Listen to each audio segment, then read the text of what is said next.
الكريم اللهم علمنا ما ينفعنا وانفعنا بما علمتنا وارزقنا خيرا منه وقنا عذاب النار.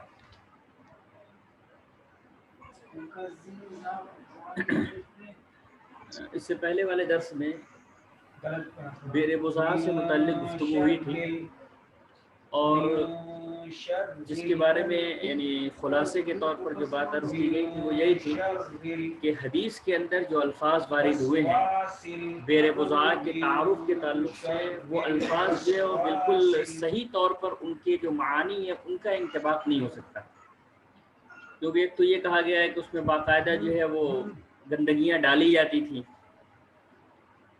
ظاہر ہے کہ اس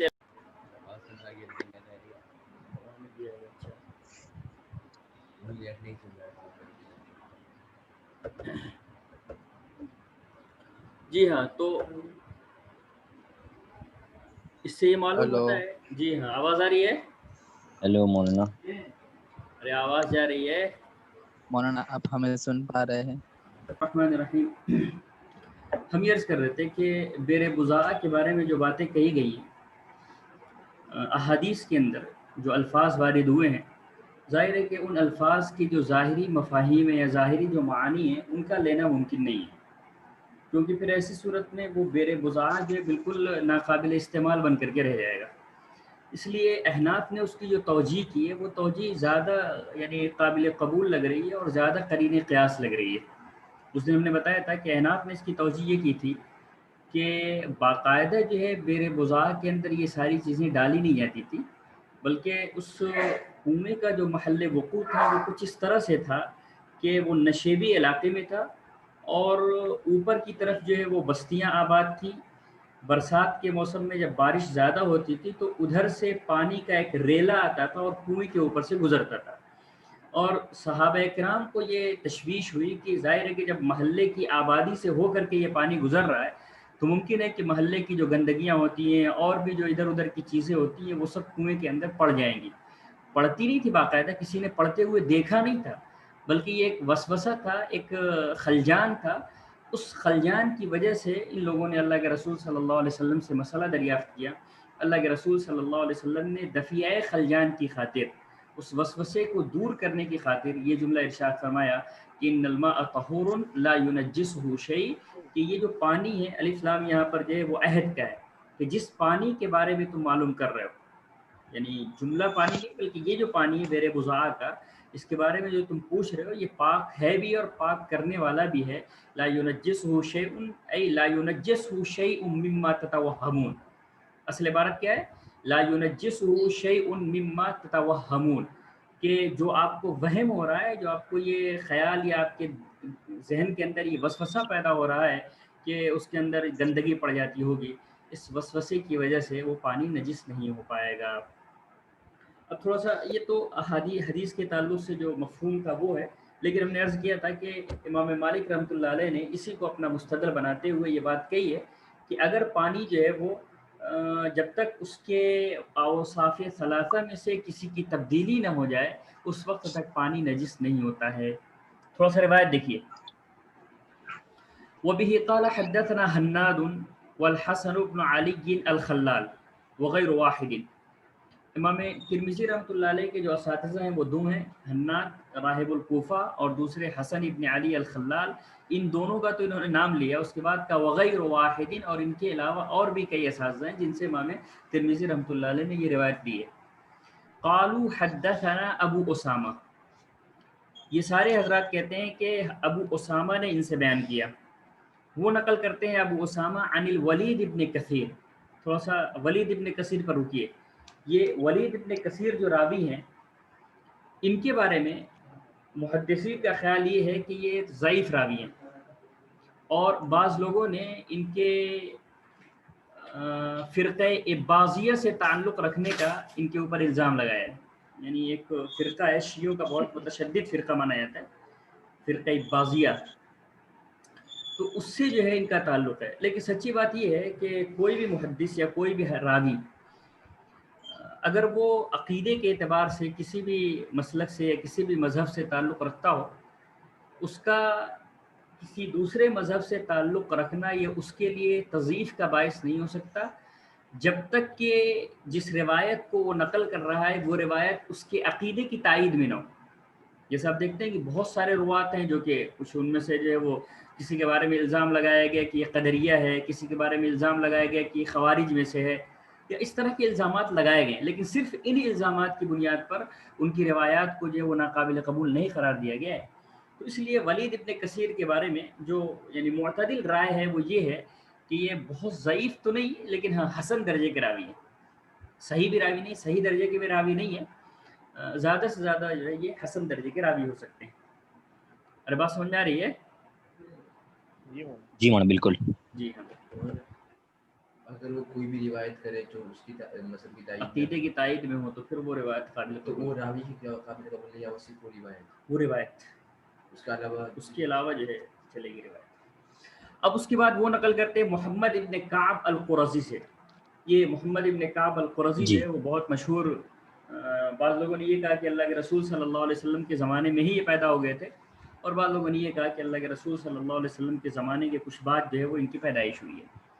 وہ نقل کرتے ہیں عبید اللہ ابن عبداللہ ابن رافع ابن خدیج. یہ جو راوی ہیں یعنی محمد ابن کعب کے بارے کے بعد کے جو راوی ہیں عبید اللہ ابن عبداللہ ابن رافع ابن خدیج، ان راوی کے سلسلے میں اتنا شدید اختلاف ہے کہ ان کا نام کیا ہے. یہاں پر تو یہ ذکر کیا گیا ہے کہ عبید اللہ ابن عبداللہ ابن رافع ابن خدیج. بعض روایات کے اندر ان کا نام عبید اللہ ابن عبد الرحمن ابن رافع ابن خدیج ہے. بعض روایات میں ان کا نام عبداللہ ابن رافع ابن خدیج ہے. بعض روایات میں ان کا نام عبد الرحمن ابن رافع ابن خدیج ہے. اس طرح سے کل تقریباً جو ہے وہ 4 یا 5 قسم کے نام یہاں پر ذکر کیے گئے. اس وجہ سے بھی احناف یہ کہتے ہیں کہ چونکہ محمد ابن کعب القرظی کے بعد کے جو راوی ہیں اس راوی کے نام کے سلسلے میں شدید اضطراب ہے، شدید اضطراب ہے. اضطراب کی بنیاد پر یہ حدیث جو ہے وہ قابل استدلال نہیں ہو سکتی. لیکن ایک اصول ہمیشہ جی ذہن مولانا. رکھیے، اس سے پہلے بھی ہم نے کہا تھا کہ اضطراب اسی وقت حدیث کے لیے قادح ہوتا ہے جبکہ اس اضطراب کے حل کرنے کی کوئی گنجائش نہ ہو. اگر وہ اضطراب دور ہو جاتا ہے اور کوئی ایک وجہ اس کی مضبوط طریقے سے ثابت ہو جاتی ہے تو پھر ایسی صورت میں بقیہ جتنے بھی وجوہ ہیں ان کو رد کر دیا جائے گا، اور جو ایک وجہ ثابت ہے اس کو جو ہے قابل استدلال مان لیا جائے گا. چنانچہ یہ جو چند نام دیے گئے ہیں کہ عبید اللہ ابن عبداللہ ہیں، کہ عبید اللہ ابن عبد الرحمن ہیں، یا عبداللہ ابن رافع ابن خدیج ہیں، یا عبد الرحمن ابن رافع ابن خدیج ہے، ان چاروں پانچوں میں سے جو صحیح نام ہے وہ یہ ہے کہ وہ عبید اللہ ابن عبداللہ ابن رافع ابن خدیج ہے، جن کو جس حوالے سے امام ترمذی رحمۃ اللہ علیہ نے یہاں پر حدیث کو نقل کیا. بات سمجھ آ رہی ہے؟ جی مولانا ایک سوال تھا. جی ارشاد. یہ جو آپ نے اضطراب کے بارے میں بات بتائی کہ اضطراب تبھی قابل قبول نہیں ہوتا جبکہ کسی بھی ایک وجہ کو قابل ترجیح قرار نہ دیا جا سکے. جیسے بھی یہی پر ہے کہ اگر جو ہے چاروں پانچوں نام اس کے اندر ہیں لیکن کوئی ایک نام جو ہے وہ راجح نہیں ہو پا رہا ہے کسی بھی وجہ سے، آپ نے کوشش کی لیکن اس کے اندر کوئی بھی ایک پہلو راجح نہیں ہو پا رہا ہے، تب تو یہ حدیث جو ہے یا یہ حدیث مسترب ہو جائے گی اور ناقابل استدلال ہو جائے گی. لیکن اگر کوئی ایک پہلو راجح ہو جاتا ہے مختلف قرائن کی بنیاد پر، مختلف دلائل کی بنیاد پر، تو جو راجح پہلو ہوگا وہ قابل استدلال بن جائے گا. تو یہاں پر جو ہے عبید اللہ ابن عبداللہ ابن رافع ابن خدیج یہ راجح نام ہے، اس لیے اس حدیث کو جو ہے کسی نہ کسی حد تک قابل استدلال مانا جائے گا. یہ الگ بات ہے کہ صحیح تو نہیں ہو سکتی کیونکہ ایک ولید ابن کثیر ہیں وہ خود، اور دوسری یہ کہ اس نام کے اندر جو ہے وہ تھوڑا سا ادھر ادھر تھا، تو اس لیے امام ترمذی رحمۃ اللہ علیہ بھی اس پر صحت کا حکم نہیں لگائیں گے، زیادہ سے زیادہ حسن ہونے کا حکم لگائیں گے. جی مولانا. وہ نقل کرتے ہیں حضرت ابو سعید خدری رضی اللہ تعالیٰ عنہ سے، کہتے ہیں قیل یا رسول اللہ اتتوضأ من بئر بضاعة.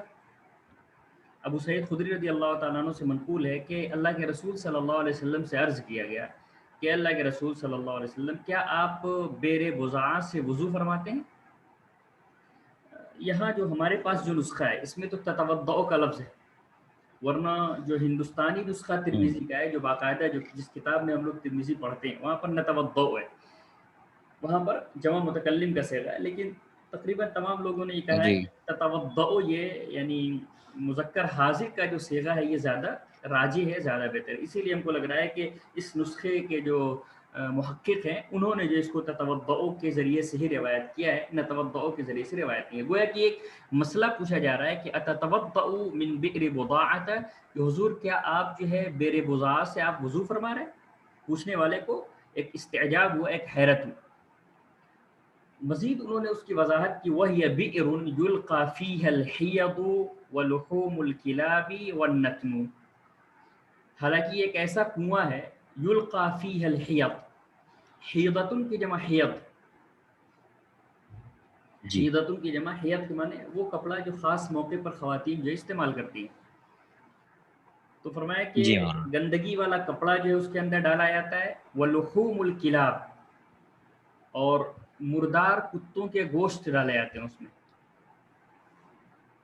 وَالنَّتْنُ، جی اور نتن کے معنی ہوتے ہیں بدبودار چیزیں، اور اس کے اندر جو ہے بدبودار چیزیں ڈالی جاتی ہیں۔ اب پھر تھوڑی دیر آپ رک کر کے دیکھیے کہ اس دن جو بات ہم نے کہی تھی بئر بضاعہ کے تعارف کے طور پر، کہ بئر بضاعہ جو ہے وہ یعنی 6 گز لمبا اور 6 گز چوڑا تھا، اور اس کی جو گہرائی تھی اور اس میں جو پانی ہوتا تھا، جب پانی میں بہت زیادہ ابال ہوتا تھا، جب پانی بہت زیادہ ہوتا تھا تو وہ کمر تک آتا، اور جب پانی جو ہے کم ہوتا تھا تو وہ جو ہے گھٹنوں تک پہنچتا تھا۔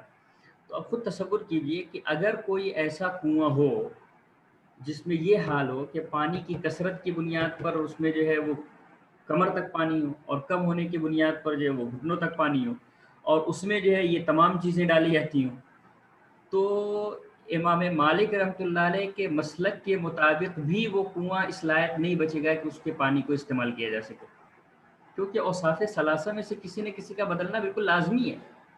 میرے بھائی ہے کہ نہیں؟ اتنی ساری چیزیں جی جب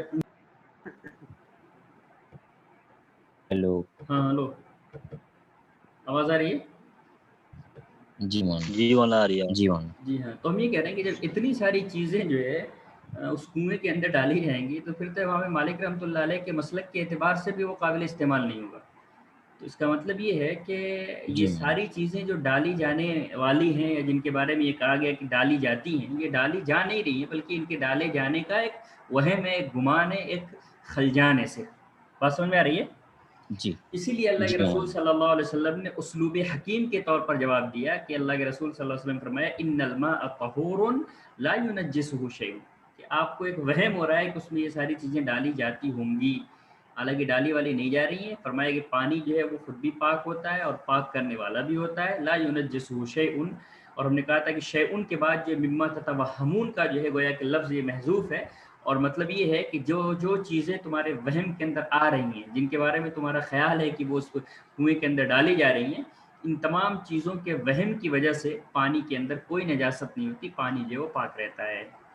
بات سمجھ میں آئی؟ جی جی مولانا اس کے بالکل بعد دیکھیے امام ترمذی رحمۃ اللہ علیہ نے اس پر تبصرہ کیا کہا ھذا حدیث حسن، اس کو زیادہ سے زیادہ امام ترمذی رحمۃ اللہ علیہ نے حسن درجے کی روایت قرار دیا، اور اس کی وجہ وہی ہے کہ ایک تو ولید جی ابن کثیر کا کمزور ہونا، اور دوسرے جو محمد ابن کعب القرظی کے بعد کے جو راوی ہیں ان کے نام کے اندر شدید اضطراب کا پایا جانا۔ یہ الگ بات ہے کہ اضطراب جو وہ، اسی لیے امام ترمذی رحمۃ اللہ علیہ فرما رہے ہیں کہ وقد جود ابو اسامہ ھذا الحدیث، جود یجود تجویدن کا ایک معنی تو وہ ہوتا ہے کہ بھائی جود القرآن، کہ تجوید کے ساتھ قرآن پڑھنا، لیکن جب اس کو جو ہے حدیث کی اصطلاح میں استعمال کیا جاتا ہے، تجوید کا لفظ جب حدیث کے باب میں آتا ہے، اصول حدیث کے باب میں خاص طور سے، تو تجوید جو ہے وہ تسویہ کے لیے استعمال ہوتا ہے، تدلیس کے معنی میں استعمال ہوتا ہے۔ تجوید کا مطلب کیا ہوتا جی ہے؟ تدلیس، یعنی آپ نے تدلیس تسویہ میں یہ پڑھا ہے کہ کوئی راوی جو ہے وہ اپنے شیخ کو یا شیخ کے شیخ کو جو کہ کمزور ہو اس کو حذف کر کے اور اس کے بعد والے کا نام ڈال دے، جی تاکہ جو ہے یہ نہ پتہ چلنے پائے کہ حدیث کے اندر کوئی کمزور راوی ہے۔ تو ظاہر ہے کہ اس نے جی کیا کیا، حدیث کی سند جو کہ ضعیف تھی اس کو اچھا بنا دیا، کیا کہ نہیں، اس نے حدیث کی سند جو کہ کمزور تھی، ضعیف تھی، اس نے جو ہے اپنے خرد برد کے ذریعے سے اس کی سند کو ٹھیک ٹھاک بنا دیا، اس لیے اس کو تجوید کہتے ہیں۔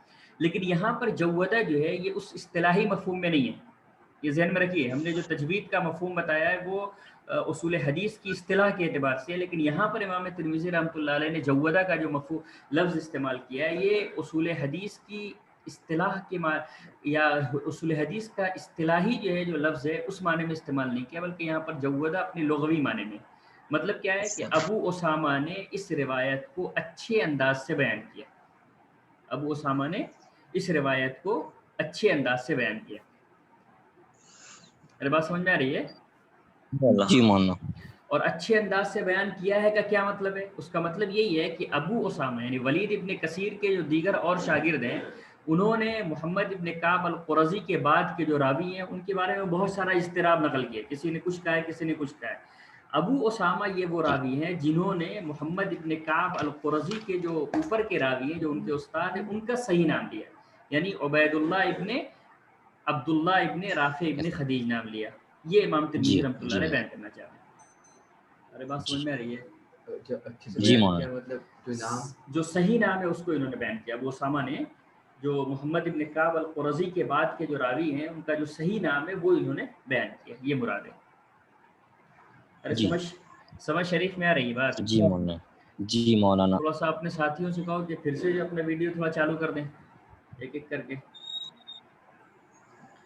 چلو اس کے بعد فرمایا کہ فلم يروي احد حديث ابي سعيد في بئر بضاعة احسن مما روى ابو اسامہ، کہ کسی نے بھی ابو سعید خدری رضی اللہ تعالیٰ عنہ کی وہ روایت جو کہ بئر بضاعہ کے سلسلے میں ہے اس سے زیادہ اچھے انداز سے نقل نہیں کیا جتنا کہ ابو اسامہ نے نقل کیا. یہ ابو اسامہ جو ہیں انہوں نے سب سے اچھے اور سب سے جو وہ صحیح انداز سے اس روایت کو نقل کیا ہے، ورنہ ابو اسامہ کے علاوہ دیگر اور جتنے ولید ابن کثیر کے شاگردان ہیں انہوں نے جو ہے گڑبڑ کیا ہے.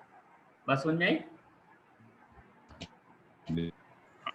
اس کے بعد فرمایا کہ وقد روی هذا الحديث من غیر وجہ عن ابی سعید، یہ روایت جو ہے ابو سعید خدری رضی اللہ تعالیٰ عنہ کے حوالے سے مختلف طرق سے جو ہے منقول ہے. وفی الباب عن ابن عباس وعائشہ رضی اللہ عنہم، کہ اس باب میں حضرت عبداللہ ابن عباس رضی اللہ تعالیٰ عنہما اور حضرت عائشہ رضی اللہ تعالیٰ عنہ کی روایت ہے. ٹھیک ہے، یہ تو تھا یعنی جی جی پہلا باب اور پہلے باب سے متعلق گفتگو جس کو ہم نے بتایا تھا کہ یہ امام مالک رحمۃ اللہ علیہ کا مستدل ہے.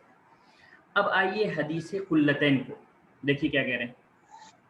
چلو تھوڑا سا پڑھ لو. بسم الله الرحمن الرحيم. باب منه آخر.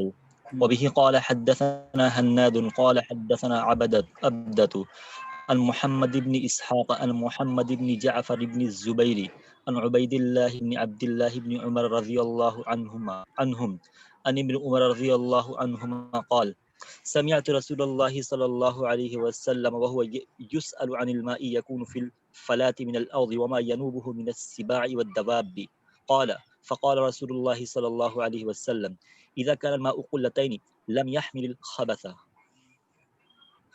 قال محمد بن إسحاق القلة هي الجرار والقلة التي يستقى فيها، وهو قول الشافعي رحمه الله وأحمد وإسحاق رحمهم الله. قالوا إذا كان الماء قلتين لم ينجسه شيء ما لم يتغير ريحه أو طعمه، وقالوا يكون نحوا من 5 قرب.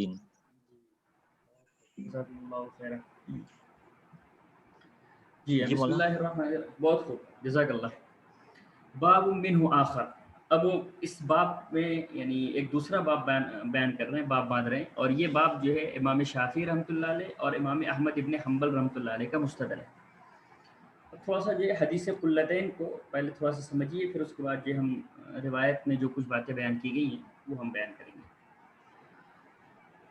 اس کے اندر یہ بات بیان کی گئی ہے کہ اللہ کے رسول عبداللہ ابن عمر رضی اللہ تعالیٰ عنہ راوی ہیں کہ اللہ کے رسول صلی اللہ علیہ وسلم سے پوچھا گیا کہ عام طور پر صحرا وغیرہ کے اندر وہ جو پانی پایا جاتا ہے جس پر جو ہے وہ جنگلی جانور آتے ہیں اور درندے وغیرہ آتے ہیں اور آ کر کے پانی پی جاتے ہیں، تو کیا یہ ان جانوروں کے پانی پینے کی وجہ سے یا اور بھی دیگر نجاستوں کے اس کے اندر پڑ جانے کی وجہ سے کیا یہ وہ پانی نجس ہوگا یا نہیں ہوگا؟ اس کے جواب میں اللہ کے رسول صلی اللہ علیہ وسلم نے یہ بات ارشاد فرمائی کہ اذا بلغ الماء قلتین لم يحمل الخبث، کہ جب پانی 2 قلے تک پہنچ جائے تو پھر ایسی صورت میں اس میں نجاست کا اثر نہیں ہوتا، گندگی اس کے اندر سرایت نہیں کرتی. یہ گویا کہ اس حدیث کا خلاصہ ہے.